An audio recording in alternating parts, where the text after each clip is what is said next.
헌혈은 생명을 구할 수 있는 가장 간단하면서도 중요한 방법 중 하나입니다. 수혈을 받아야 생명을 연장할 수 있는 환자들에게 헌혈만큼 크고 귀중한 선물은 없을 텐데요. 우리 지역 혈액 수급 현황과 앞으로의 계획에 대해서 대한적 십자사 광주전남혈액원 김동수 원장과 이야기 나눠보겠습니다. 어서 오십시오. 예, 안녕하십니까. 네, 반갑습니다. 예. 먼저 저희 시청자 여러분들께 인사 말씀 해주시죠. 예, 오랜만에 뵙는 것 같습니다. 저는 광주 전남 혈액원 원장 김동수입니다. 네, 현재 의정 갈등으로 인해서 의료 파업이 계속해서 이어지고 있는데 우리 광주 전남 지역의 혈액 수급 현황은 어떻습니까? 저희들이 이제 혈액 수급 상황을 이야기할 때 그 적혈구 적정 보유량을 이야기를 합니다. 네. 그게 5일분인데 지금 저희 현재 한 9일에서 10일분 정도 보유를 하고 있습니다. 네. 그래서 혈액이 지금 그러면 굉장히 많겠구나 이렇게 생각을 하실 텐데 네. 그건 이제 많게 지금 재고를 가지고 있는 것은 그만큼 병원에서 지금 수술이 되고 있지 않다. 그래서 저희가 지금 올해 지금까지 네. 한 10% 정도 작년하고 비교했을 때 공급량이 이제 감소했습니다. 네. 아무래도 이 의료 파업과 관련한 이 여파가 굉장히 큰 것 같습니다. 근데 이 의료 파업뿐만 아니라 코로나19 그리고 헌혈 활동의 대학 입시의 점수가 또 미반영되는 등 굉장히 이 헌혈과 관련한 또 악재가 계속해서 이어지고 있거든요. 이와 관련해서 우리 지역의 헌혈 상황은 어떤지도 좀 궁금합니다. 저희가 이제 코로나 이전하고 이후를 볼 수가 있는데요. 네. 이전보다 저희가 한 10% 이상 감소를 했거든요. 네. 작년에 이제 코로나가 좀 회복이 되면서 조금 그 옛날 그 실적을 찾아가는가 했는데 네. 또 고등학교 학생들에 대한 봉사활동 그 반영이 줄어들었어요, 많이. 네. 그러다 보니까 굉장히 그 고등학교에 대한 저희들 헌혈 그 비중이 크거든요, 저희가. 쉽게 이제 숫자로 이야기를 하면 한 19년도에는 한 5만 6천여 명의 학생들이 헌혈을 했었는데 네. 작년도 말 같은 경우에는 거의 뭐 2만 6, 7천 거의 3만 명 가까이 줄었다는 거죠. 네. 그래서 이게 고등학교 이제 헌혈이 줄어드는 것은 단순히 그 자체만 줄었다는 게 중요한 게 아니라 고등학교에 처음 이제 헌혈을 하게 되거든요. 네. 근데 이게 그러한 경험이 없다 그러면 앞으로도 이제 미래 장내 헌혈자 인구가 네. 굉장히 영향을 받을 것이다. 맞아요. 이런 점에서 굉장히 중요하게 보고 있습니다. 네. 이런 상황이 계속해서 이어지면 안 될 것 같은데 안정적인 혈액 수급을 위해서 혈액원에서 계속해서 이 헌혈자들을 위한 프로모션을 진행을 하고 있죠. 그렇죠. 지금 이제 의정 갈등으로 인해서 좀 헌혈자를 적극적으로 저희들이 이제 헌혈을 하라고 네. 홍보하는데 좀 제한이 있죠. 아무래도 네. 사용 때문에 뭐 그런 영향도 있다 보니까 그 혈액 수급과 다르게 이제 저희가 또 그렇다고 해서 헌혈을 안 할 수는 없는 거잖아요. 그렇죠. 그래서 헌혈의 중요성을 알리는 그런 행사들을 프로모션을 이제 하고 있거든요. 그래서 네. 지난달 같은 경우에는 그 5.18 관련해서 이제 생각나는 게 그 헌혈하고 주목밥이지 않습니까? 네. 그래서 5.18 민중항쟁 기념 행사 이어하고 저희 또 광주광역시 의원들하고 MOU를 맺어서 네. 꼭 5월 달에만 헌혈하는 게 아니고 또 계속 지속적으로 헌혈 확산을 위해서 참여하자 네. 이런 또 MOU도 했었고요. 그 다음에 또 저희가 이제 5.18 그 민중항쟁 기간이 있습니다. 치열했던 열흘간 네. 5월 18일부터 27일까지 또 그때 수많은 헌혈을 해주셨거든요. 네. 수많은 사람들이 헌혈을 해주셨거든요. 네. 그래서 그 정신을 우리가 이어나가자는 측면에서 저희가 또 특별 주목밥 프로모션 이벤트를 좀 네. 실시를 해서 네. 많은 분들이 참여하도록 이렇게 독려하고 있습니다. 네. 이 헌혈 문화 확산을 위한 이런 네. 이벤트도 굉장히 중요하지만 또 기존에 이렇게 헌혈을 굉장히 자주 해주시는 많이 해주시는 이 다수 헌혈자라고 할까요?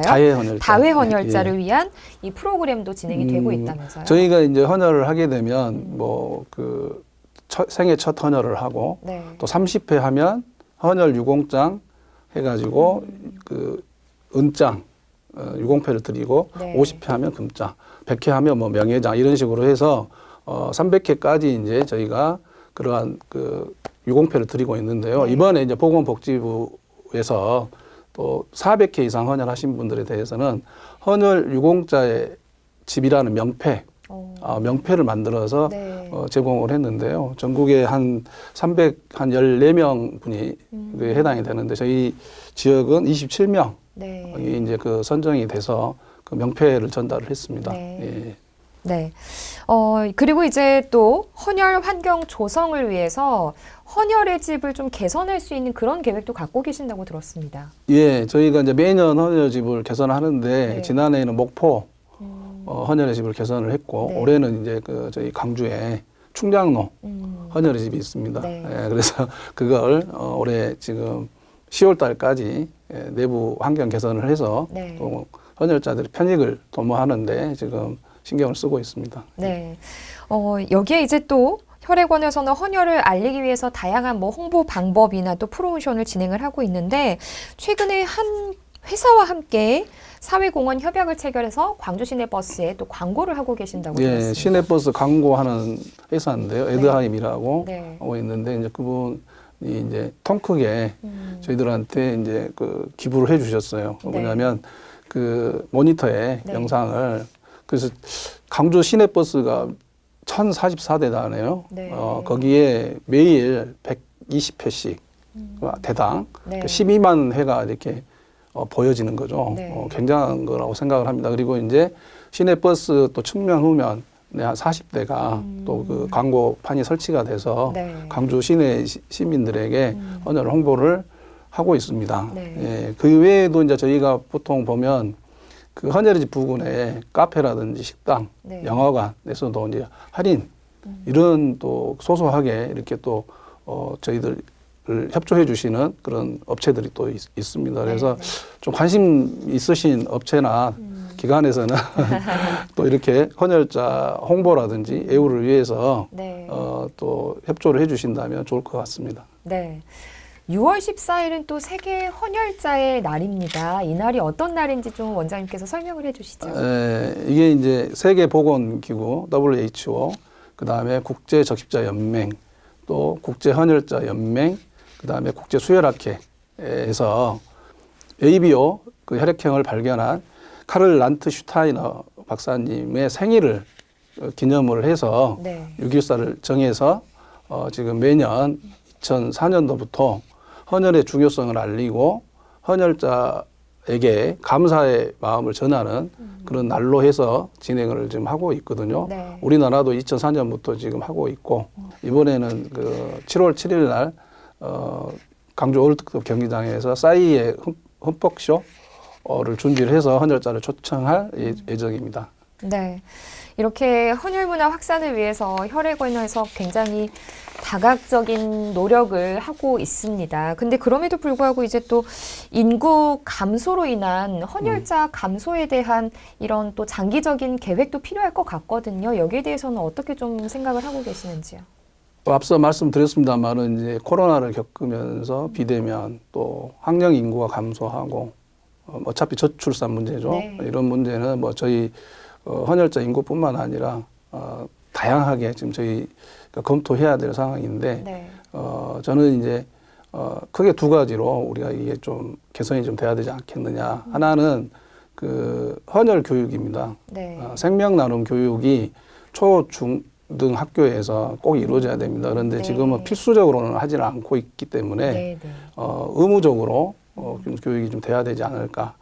인성교육 차원에서 이것은 네. 이루어져야 네. 되고 학교뿐만 아니라 일반 직장에서도 저희가 보면 뭐 4대 폭력이라든지 이렇게 해서 법정 교육을 받잖아요. 네. 법정 교육으로 헌혈 교육이 좀 돼야 되지 않을까. 네. 그래서 우리가 지금 헌혈 인구가 줄어드는데 더 지금 사실은 저희 헌혈 인구가 6% 정도 전 인구에 이렇게 네. 해당이 됩니다. 네. 그러니까 사람이 없어서는 아니잖아요. 더 많은 분들이 참여할 수 있도록 네. 그런 교육을 통한 인식 개선이 좀 있어야 되겠다.